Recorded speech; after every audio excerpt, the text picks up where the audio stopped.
நான் போன மீட்டிங்கில் வேலூரில் பேசும்போது சொல்லியிருந்தேன், தமிழ்நாடு தான் விஜய், விஜய் தான் தமிழ்நாடு அப்படின்னு நான் சொல்லியிருந்தேன். அது ஏன் அப்படி சொன்னேன் அப்படின்னா, தமிழ்நாட்டு மக்களுடைய ஒரே பிரதிநிதியாக, உண்மையான ஒரு பிரதிநிதியாக நாம் மட்டும்தான் இருக்கிறோம் அப்படின்றதுக்காக தான் அப்படி நான் சொன்னேன். அப்புறம் அந்த தேர்தல் பற்றியும் நான் சொல்லியிருந்தேன். தமிழ்நாடு வர்சஸ் ஸ்டாலின் சார், அதாவது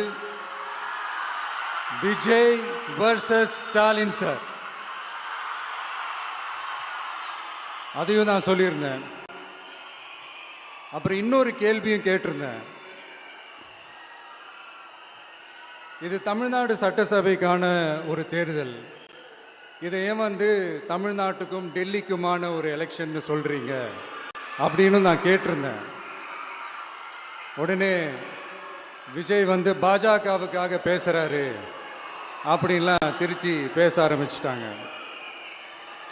அப்புறம் ரெகுலராக ஒன்று பண்ணுவாங்கல்ல, நம்மளுடைய சிறுபான்மை சகோதரர்களை பயமுறுத்தி பயமுறுத்தி ஒரு ஏமாத்து வேலை ஒன்று செய்வாங்கல்ல, அது இனிமே அவங்களால தொடர்ந்து செய்ய முடியாதுன்னு அவங்களுக்கு தெரிஞ்சு போச்சு. அதனால தான் நான் என்ன பேசினாலும் அதை திருச்சி பேசுறது, அந்த தில்லு முள்ளு வேலைகள்லாம் அவங்க செய்ய ஆரம்பிச்சிட்டாங்க.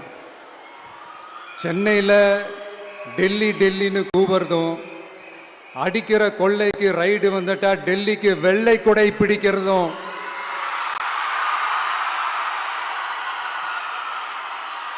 இதெல்லாம் யாருன்னு உங்களுக்கே நல்லா தமிழ்நாட்டை காப்பாத்துறது திமுக தான், தமிழ்நாட்டை பொழைக்க வைக்கிறது திமுக தான், இதெல்லாமே பண்றது திமுக தான், ஸ்டாலின் சார் தான். இதெல்லாம் ஒர்க் அவுட்டே ஆகாது பாஸ்.